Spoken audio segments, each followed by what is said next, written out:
es una alegría poder estar junto a ustedes para poder dar las respuestas a las preguntas claves que cada semana la Unión Peruana del Sur está publicando en su página web. El título de la lección de esta semana es El Espíritu Santo y los dones del Espíritu.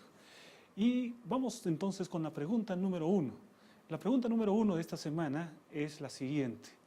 Dones espirituales y fruto del Espíritu son otorgados por medio del Espíritu Santo para edificación de la iglesia, por lo que no hay diferencia entre ellos.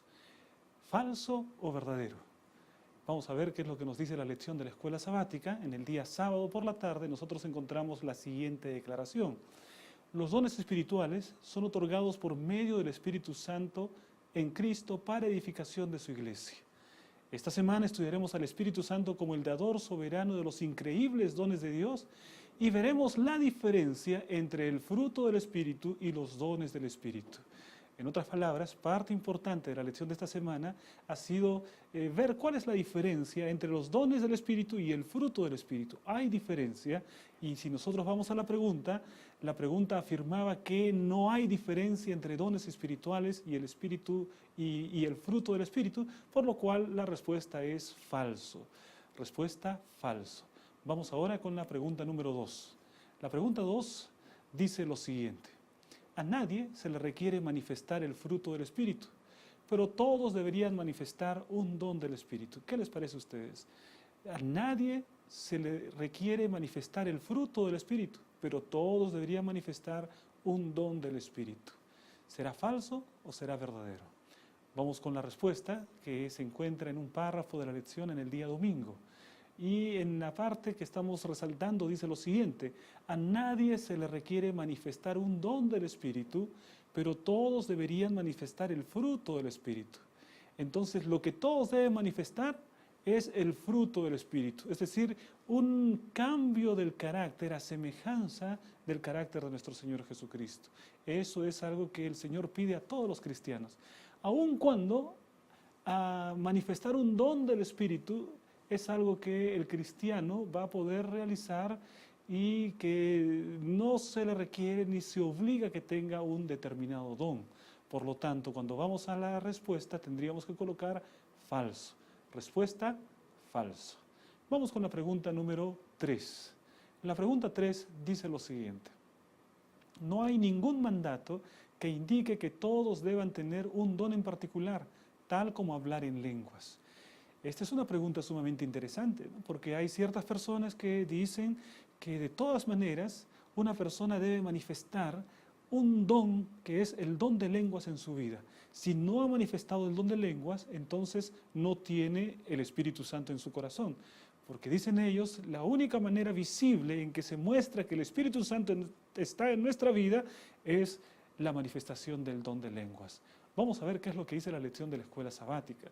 La lección dice, no hay ningún mandato que indique que todos deban tener un don en particular, tal como el don de lenguas, tal como hablar en lenguas. Más bien, Dios en su sabiduría dota a sus creyentes de diferentes dones como Él ve conveniente. Hay diferentes dones, no hay la obligación que todos manifiesten un mismo tipo de don, de manera que nosotros vamos a la respuesta y la respuesta es verdadero. La respuesta verdadero. No hay ningún mandato que indique que todos deban tener un don en particular, tal como por ejemplo el don de hablar en lenguas. Dios da según Él cree que debe ser dado. El Espíritu da según su propia voluntad. Vamos entonces ahora a la pregunta número 4. ¿Qué es lo que dice la pregunta 4? Pregunta 4. Los dones del Espíritu son distribuidos generosamente por Dios mismo, quien por gracia concede el don que cada cristiano desea tener. ¿Qué les parece a ustedes? ¿Es falso o es verdadero? ¿Será que los dones son distribuidos por Dios mismo? ¿Será que Dios concede el don que cada cristiano desea tener? Vamos a ver qué es lo que dice la lección de escuela sabática. En el día lunes había un párrafo que decía lo siguiente. No somos nosotros los que decidimos qué dones tener. La palabra griega para los dones del Espíritu es carismata. Son dones de gracia, distribuidos y dados por Dios mismo. Es decir, no es la voluntad, no es el deseo del ser humano. Señor, mucho quiero tener yo el don de profecía, por ejemplo. No, por mucho que tú quieras tener, solamente está en la soberanía de Dios conceder los dones según Él le parece bien que debe ser concedido. Sigue diciendo el día lunes, no los obtenemos por nuestro estatus. No es por ser pastor o no es por ser un líder anciano que vas a tener ese don, o por alguna posición, por algún honor. No es nuestra educación o nuestro desempeño espiritual. Son dones dados libremente por amor a fin de que podamos cumplir la tarea que Dios nos ha asignado. De manera que no importa mucho cuánto desees un don, lo que importa es si Dios desea dártelo. Y si vamos a la respuesta es falso, ¿no?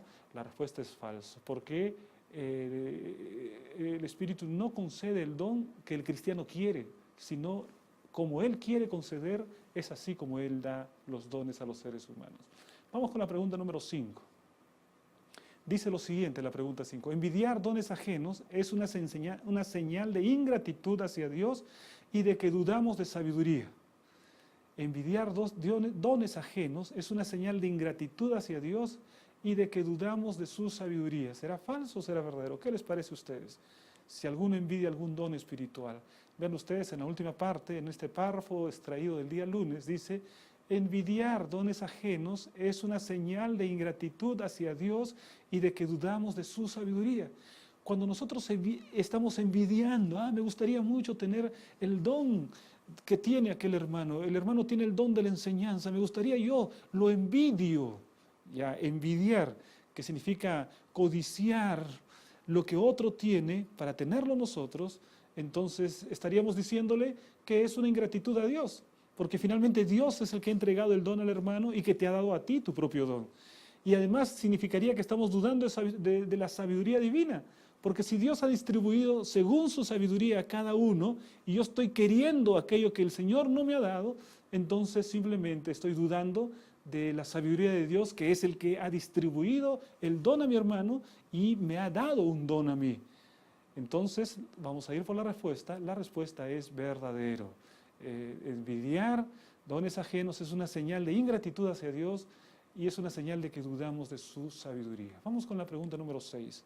Dice lo siguiente: los dones del Espíritu Santo son dados con el propósito de suplir nuestras necesidades espirituales. ¡Qué preciosa declaración! Son dados los dones del Espíritu Santo con el propósito de suplir nuestras necesidades espirituales. ¿Es para eso que son dados los dones del Espíritu? ¿Qué les parece a ustedes? ¿Será falso o será verdadera esta declaración?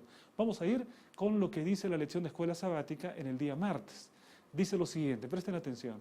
A menudo pensamos en los dones del Espíritu Santo en términos de suplir nuestras necesidades espirituales o con el fin de darnos poder en nuestro caminar con Dios. El resultado es una visión de los dones del Espíritu Santo que está centrada más en el cristiano que en Cristo. Y entonces en la parte final se nos dice para qué son dados los dones. Son otorgados para la edificación de la iglesia y para fomentar la unidad de la iglesia. Por lo tanto, el don no es dado con el propósito de suplir alguna necesidad espiritual del cristiano, sino de suplir necesidad de la edificación de la iglesia. Es para el beneficio del cuerpo y no únicamente para el beneficio de una persona. Si nosotros vamos a la respuesta, entonces el día de esta pregunta, la pregunta 6, la respuesta es falso. Es para la edificación del cuerpo que son dados los dones. Y el cuerpo de Cristo es la iglesia. Vamos ahora con la pregunta número 7, que dice lo siguiente. La razón por la que los dones espirituales son para nuestro crecimiento personal y no para la edificación de los demás es que sirven para fomentar la unidad de la iglesia. Bueno, ¿qué creen ustedes? ¿Falso o verdadero? La razón por la que los dones espirituales son para nuestro crecimiento personal y no para la edificación de los demás es que sirven para fomentar la unidad de la iglesia. Es cierto que los dones sirven para fomentar la unidad de la iglesia, pero la parte anterior de la pregunta, ¿será cierta? ¿Qué es lo que dice la lección de escuela sabática? El día martes hay un párrafo en que dice: esta es la razón por la cual los dones nunca son otorgados para complacernos a nosotros mismos, son para edificación de los demás. ¿no? Y luego más adelante dice, es una tragedia cuando los dones de Dios que se supone deberían fomentar la unidad de la iglesia son mal utilizados y solo algunos individuos se ven beneficiados. Cuando esto ocurre, algunas personas reciben prominencia indebida, lo que a su vez fomenta la desunión y da lugar a divisiones. Y lo que los dones que deberían ser una bendición y una manera de edificar la iglesia se convierten por ese mal uso en una manera de fomentar la desunión y de dar lugar a las divisiones. Vamos con la respuesta. La respuesta es falso. Pregunta número 8. Dice lo siguiente. Hay algunos cristianos que piensan que los dones espirituales mencionados en el Nuevo Testamento estaban restringidos a la época de Jesús y los apóstoles. ¿Qué les parece a ustedes? ¿Falso o verdadero? ¿Los dones espirituales estaban restringidos a la época de Jesús y los apóstoles? Vamos a ver qué es lo que dice la lección. En el día miércoles hay un párrafo que dice, hay algunos cristianos que piensan que los dones espirituales mencionados en el Nuevo Testamento estaban restringidos a la época de Jesús y los apóstoles. Entonces, la respuesta es verdadero. Verdadero porque hay algunos cristianos que piensan eso. Y eso no es cierto, porque los dones espirituales no están restringidos únicamente para la época de Jesús y los discípulos. No es cierto eso. Sin embargo, es verdadero que hay algunos cristianos que piensan eso. La respuesta de la pregunta 8 es verdadero. Vamos con la pregunta 9. Pregunta 9 dice lo siguiente. Hay poderes demoníacos buscando engañar a la iglesia y hay imitaciones diabólicas de los dones genuinos del Espíritu. ¿Será que el Espíritu Santo puede hacer imitaciones de los dones espirituales? Perdón, que el espíritu demoníaco puede hacer imitaciones de los dones que da el Espíritu Santo. Vamos a ver qué es lo que dice este párrafo de la lección. Se nos advierte, dice el día jueves, que hay poderes demoníacos buscando engañar a la iglesia y que hay imitaciones diabólicas de los dones genuinos del Espíritu, tales como falsas enseñanzas, falsas profecías, visiones mentirosas, dones de lenguas falsos, poderes de sanidad ocultos, maravillas y señales engañosas. Entonces, cuando veas la manifestación de un don del Espíritu, no digas, rápidamente yo acepto que esa es una manifestación. No, detente un poco, porque puede ser que sea una imitación, que sea apenas un engaño que Satanás está usando, porque está tratando de falsificar algo que es obra de Dios. Entonces, la respuesta aquí es verdadero. La respuesta es verdadero. Hay poderes demoníacos que tratan de engañar a la iglesia y hay imitación diabólica de los dones genuinos del Espíritu. Por lo tanto, tenemos que estar atentos para no caer en el engaño que Satanás está queriendo hacernos.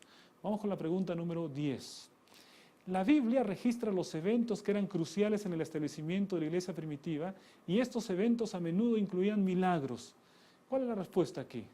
Dice así, el día viernes el Espíritu Santo inspiró a los autores bíblicos a escribir acerca de eventos que eran cruciales en el establecimiento de la iglesia y estos eventos a menudo incluían milagros, ¿no? Eso es sumamente interesante. Quiere decir entonces que lo que la Biblia va registrando son los hechos más notables de la iglesia cristiana, los hechos más importantes. Y esos hechos más importantes incluían milagros. Por lo tanto, cuando vamos a la Biblia encontramos una gran cantidad de milagros, pero recuerden ustedes que se recoge apenas los momentos más importantes. También en nuestro tiempo, si nosotros hiciéramos una historia en la que solamente en la que resaltemos los momentos más importantes y allí con seguridad vemos manifestación extraordinaria del Señor, entonces podríamos ver que vivimos en una época en la que el Señor continúa actuando con milagros en favor de su pueblo y en favor de su iglesia. Bien, de esta manera estamos culminando las respuestas a estas preguntas claves. Los esperamos la próxima semana.